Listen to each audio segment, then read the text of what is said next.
Things were looking promising there for a minute, but just last week it was announced that the 39th annual Southeast Wildlife Expo was canceled this year. Here to share why is John Powell, the executive director for SEWE. It's good to see you again, John. Just seems like yesterday that we were talking about, yay, we're going to have this thing, and then what happened? It's good to see you too. I think what we were looking at is optimism. We were looking at a hopeful situation. And what it came down to was a numbers game.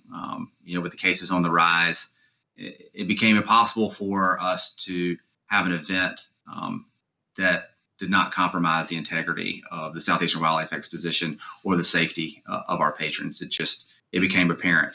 So we went forward with the revised plan that we've been working on for many months, for 6 months, and it just came to a halt. And the good part is that we worked very closely with corporate partners, with the city, with the state, with ticket purchasers, vendors, everyone. And we're open and honest about the process and said, if we can make a go at this, we're going to do it. And then the good thing is everyone seems to understand. Yeah, I want to get into the weeds a little bit on that end, but I mean, let's make no mistake. The last time we were talking about that, we were quite in the midst of COVID, as we've been for almost a year now. So there was always that potential a cloud, if you will, of COVID and limiting the number of people coming to SEWE, but we have seen numbers increase over the last couple of weeks. And so this was just your decision, not going to happen this year. You're not even going to postpone it. So does that mean 2021 is completely out of the cards?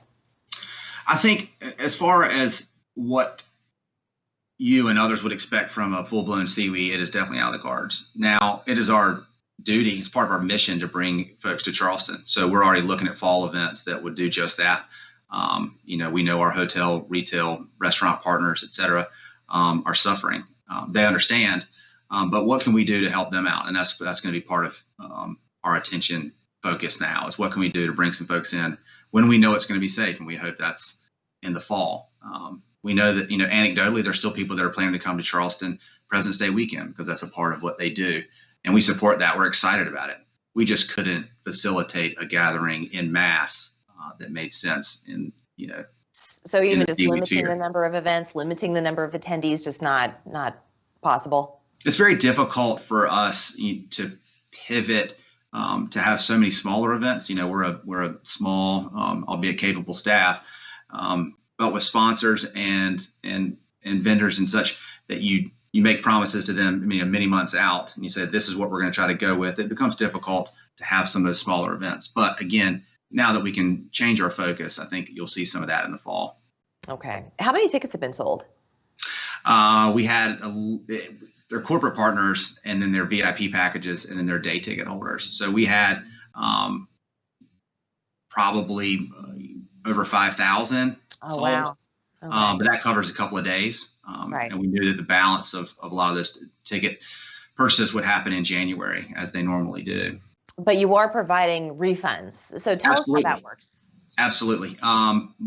Anyone can go to SEWE.com and request a refund. They can make a donation. SEWE's a 501c3. As far as vendors and exhibitors and artists, a lot of them have just chosen to roll over their fee, and they'll be back with us next year.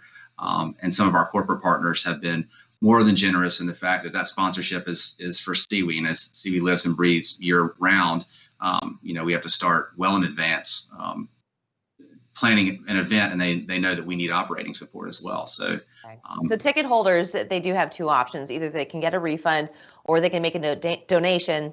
Correct. The caveat being, though, you have to make your request for the refund, so you're not going to magically see a credit appear in your account. You have to actually get that credit, and you have to do it within the first 45 days of the announcement that SEWE was canceled. So when was That's correct. That's correct. And we're going to work with ticket holders, and we've sent out communication, and we'll continue to do that. And if we have to go down the list and call everybody, we'll do that. I mean, we're a very personal organization. A lot of the attendees that sign up are people that we know that come every year. So It's been a pretty seamless process thus far. With just about 20 seconds left, so this year looks like it's not going to happen, possibly something for fall, but you are thinking about 2022 already.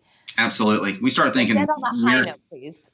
we start thinking years in advance, and we hope that 2022 is really just a knock it out of the park event. We know there'll be pent-up demand.